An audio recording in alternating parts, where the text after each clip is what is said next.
Hello students, क्या हाल चाल आप सबके, कैसे चल रही है प्रिपरेशन। आई होप काफी अच्छे से आप अपने बोर्ड एग्जाम्स की प्रिपरेशन कर रहे होंगे और काफी अच्छे से तैयारी चल रही होगी। आज के इस वीडियोस में कुछ ऐसे इंपॉर्टेंट टॉपिक के बारे में बात करने वाले हैं जो शायद आप में से लगभग लोग स्टूडेंट्स या फिर बहुत सारे स्टूडेंट्स फेस कर रहे होंगे प्रॉब्लम को। प्रॉब्लम क्या है? आप आईसीएसई के स्टूडेंट हो, आप सीबीएसई के स्टूडेंट हो या किसी भी बोर्ड एग्जाम्स के स्टूडेंट हो या फिर आप किसी क्लास में हो। प्रॉब्लम क्या आती है जब एग्जाम्स करीब आने लगता है? हमें ऐसा लगता है, वैसे तो शुरू में हमें लगता है कि चलो बहुत टाइम है, अभी थोड़ा सा गेम खेल लेते हैं, मोबाइल देख लेते हैं, टीवी देख लेते हैं, गेम खेल लेते हैं, बाहर जाकर खेल लेते हैं, लास्ट टाइम पढ़ेंगे। जो पढ़ रहे हैं शुरू से ठीक है, जो कंसिस्टेंट नहीं रहे हैं, अब एग्जाम्स टाइम उन्हें लग रहा है कि नहीं पढ़ना चाहिए, जो अभी भी सीरियस नहीं है उनके लिए वीडियो नहीं है। जो अब सीरियस हो चुके हैं, वो जो पढ़ना चाह रहे हैं उनके लिए है वीडियो। पूरे वीडियोस को आखिर तक देखेंगे, बहुत इंपॉर्टेंट टिप्स शेयर करने वाला हूं। सी, I am a teacher, I am educator, I have been teaching since last 5 or 6 years। तो मुझे आइडिया है, मैंने भी आपकी तरह ही एग्जाम्स दिए हैं बहुत सारे, तो मुझे आइडिया है इतना कि क्या करना चाहिए। तो वो चीजें आपके साथ शेयर कर रहा हूं, बहुत इंपॉर्टेंट टिप्स होगा। तो if you are appearing in ICSE, CBSE this year और any exam, if you are in any class, no worries, आपके लिए मैं लास्ट 20 डेज की प्रिपरेशन का कुछ टिप्स बता रहा हूं यहां पर कि क्या करना है।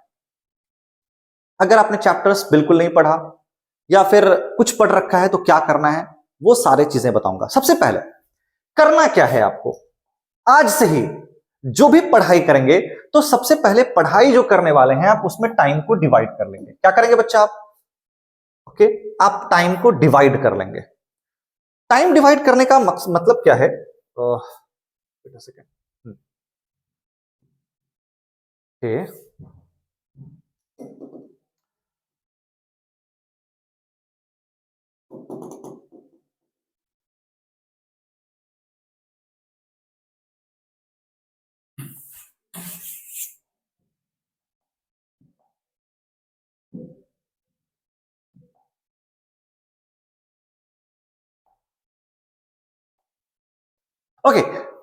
ओके सो करना क्या है आपको, मैं वो बता रहा हूं। सबसे पहले स्ट्रेटेजी क्या होगी, आप जो भी पढ़ाई कर रहे हैं अपने पढ़ाई के टाइम को डिवाइड कर लें। इसका क्या मतलब है? अगर आप 4 आवर्स की पढ़ाई करते हैं तो करना क्या है आपको, you have to divide your time in different slots. मतलब ऐसा पढ़ना है कि आपको 2 घंटे न्यू टॉपिक को पढ़ना है। अगर आपने कोई टॉपिक छोड़ रखा है तो न्यू टॉपिक,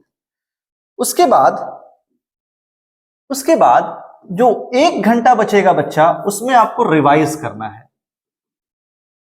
फिर से जो 1 आवर बच रहे हैं ना, उसमें आपको राइटिंग वर्क करना है।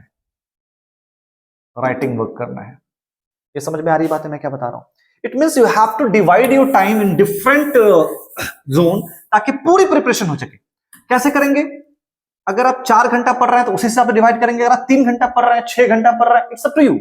तो आपको करना क्या है, टाइम को डिवाइड करना है। आपको x आवर देना है आपकी न्यू टॉपिक में, ठीक है।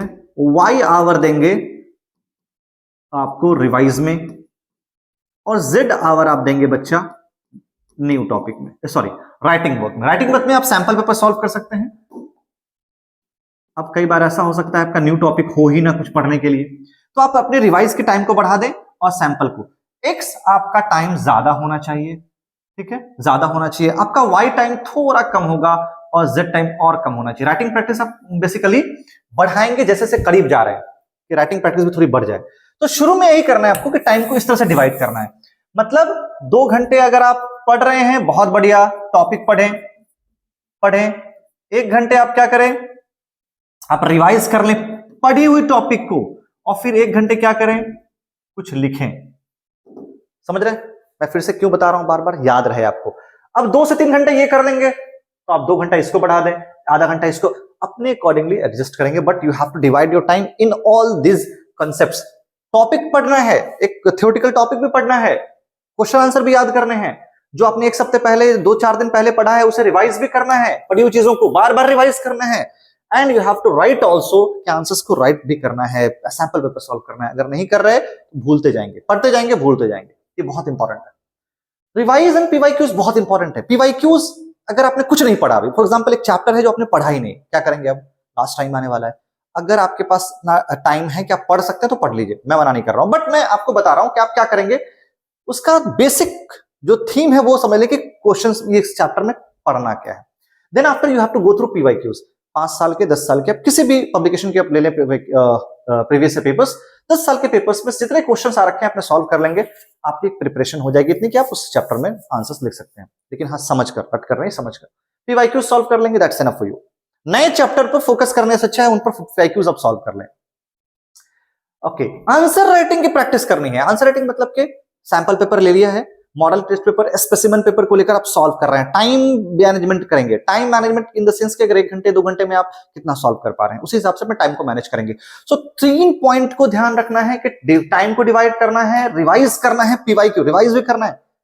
कल पढ़ा था, 2 दिन बाद आप भूल सकते हैं। You have to keep revising those topics which you have already learn. तो रिवाइज करना है, नोट्स को देखना है अपने, और पीवाईक्यूज को देखते रहना है। पीवाईक्यूज बहुत इंपॉर्टेंट है अभी के वक्त में। अगर आपने प्रिपरेशन उस चैप्टर का बिल्कुल भी नहीं किया है, तो अगर कर भी लिया है तो पीवाईक्यू सॉल्व करेंगे तो प्रीवियस ईयर पेपर्स 10 साल के सॉल्व कर लेंगे, तो उस चैप्टर में कॉन्सेप्ट तो एटलीस्ट बिल्ड अप हो जाएगा। आंसर राइटिंग, सैंपल पेपर को सॉल्व करेंगे, उससे आंसर राइटिंग। आंसर कैसे करना है वो नेक्स्ट वीडियो में बताऊंगा आपको, कि कैसे आंसर्स को प्रेजेंटेशन देना है ताकि आपके मार्क्स इंक्रीज हो जाए। बेसिकली मार्क्स आपके आंसर राइटिंग पर भी डिपेंड करता है, आंसर स्किल पर भी। उस बारे में हम अगले वीडियो में बात करेंगे। लेकिन इंपॉर्टेंट क्या है याद रखना, इंपॉर्टेंट ये है कि कई बार ऐसा होता है कि हम थ्योरेटिकली चीजें नहीं समझ पाते, थ्योरेटिकली पढ़ लेते हैं, भूल जाते हैं।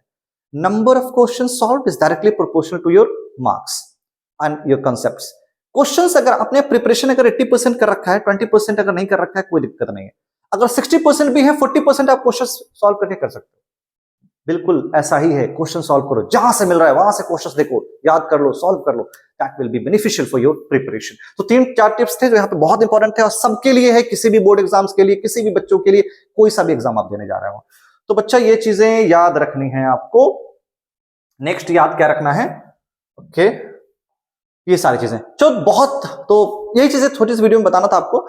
तो अगले जो वीडियोस आएंगी वो आपके आंसर स्किल्स पर आएंगे। वीडियोस को आप देखते रहें, चैनल को सब्सक्राइब करके रखेंगे, बेल आइकन दबा के रखेंगे ताकि जो वीडियोस मैं लेकर आऊं आपके पास आ जाए। टेलीग्राम में लिंक है, आप वहां ज्वाइन कर ले मेरे ग्रुप को, और वहां पर अपने क्वेश्चंस पोस्ट करें, अपने जो भी प्रॉब्लम्स है वो डिस्कस करेंगे वहां पर। जो भी प्रॉब्लम होगा उसे रियल टाइम में मैं चाहूंगा आपको सॉल्व करके दूं। सो दैट्स इट बच्चा लोग, टुडेज वीडियो। स्ट्रेस नहीं लेना, एंजॉय कीजिए टाइम को, पढ़कर एंजॉय कीजिए। ओके, तो ऐसी वीडियोस इंफॉर्मेटिव आती रहेंगी। Best of luck for exam, upcoming exams. Thank you, thanks for watching, thank you everyone.